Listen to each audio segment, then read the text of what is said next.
Assalamualaikum warahmatullahi wabarakatuh. Nama saya Farsya, absen 11. Di sini saya akan menjelaskan tentang disulfide interaction. Yang pertama ada definition. Definisi dari ikatan disulfida itu sendiri adalah ikatan yang mengandung dua gugus fungsi tiol di dalamnya. Gugus fungsi tiol didapatkan dari senyawa sistein yang saling berinteraksi.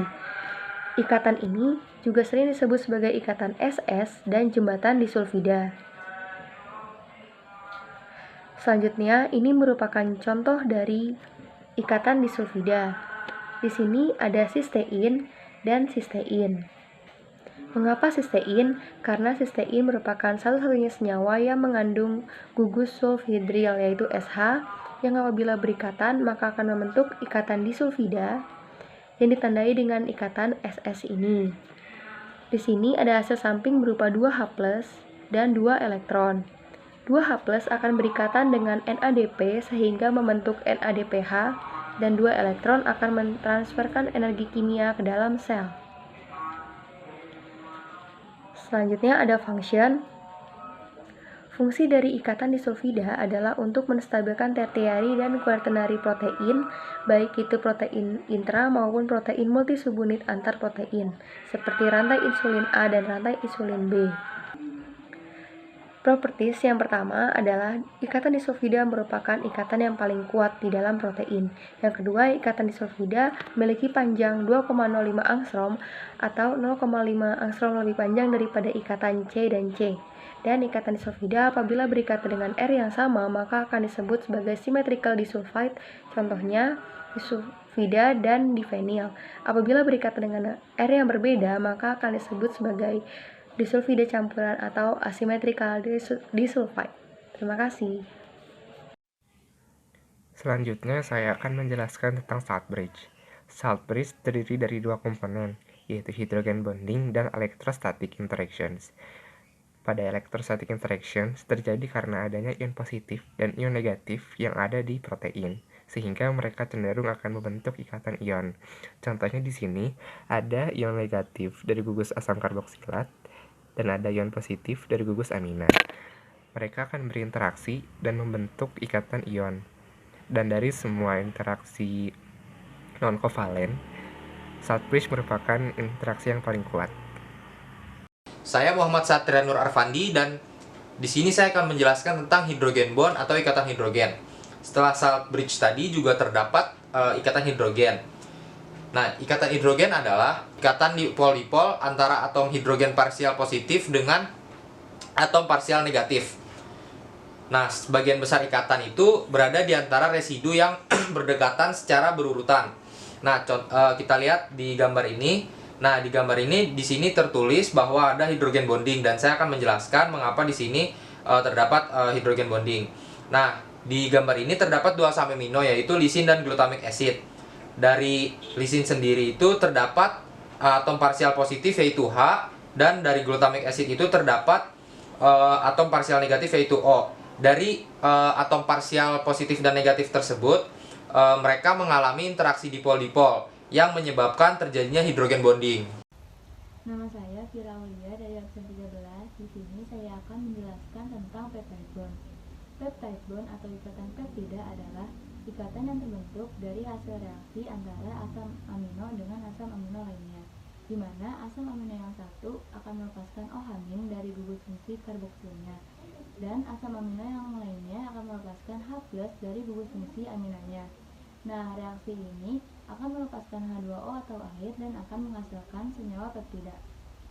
Selanjutnya, ada sifat dari ikatan peptida. Yang pertama, ikatan peptida ini bersifat polar atau dapat larut di dalam air. Nah, ikatan peptida ini bersifat polar dikarenakan senyawa peptida yang dihasilkan memiliki ikatan hidrogen pada gugus fungsi amina yang bersifat parsial positif, dan juga dikarenakan ikatan peptida ini memiliki atom O yang bersifat parsial negatif pada gugus karboksilnya. Yang kedua, senyawa peptida yang paling sederhana disebut dengan senyawa dipeptida. Senyawa ini hanya memiliki 2 asam amino. Yang ketiga, ikatan peptida ini dapat diputus dengan 3 cara.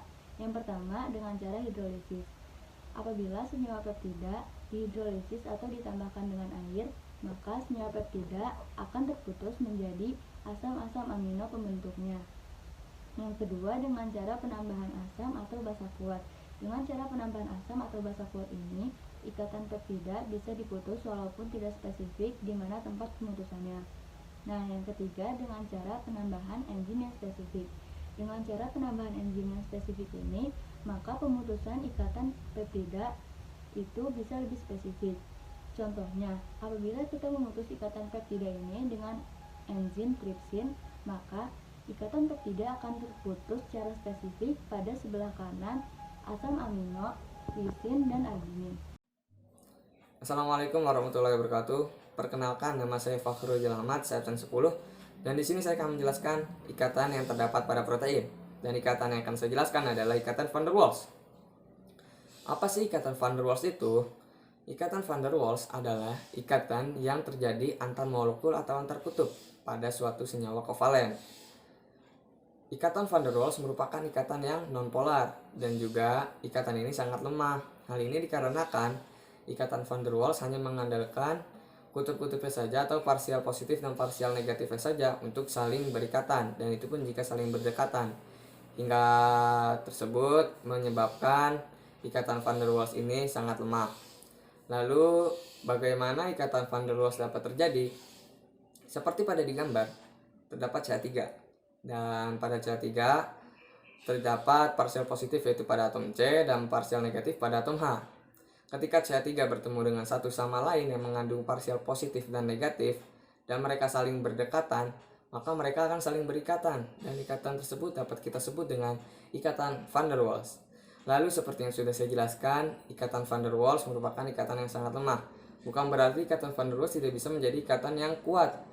Jika pada suatu senyawa terdapat banyak ikatan van der Waals, maka senyawa tersebut akan memiliki titik didih dan titik leleh yang sangat tinggi. Hal ini dikarenakan pada senyawa tersebut terdapat ikatan van der Waals yang cukup banyak. Dan mengapa bisa menyebabkan titik didih dan titik leleh tinggi?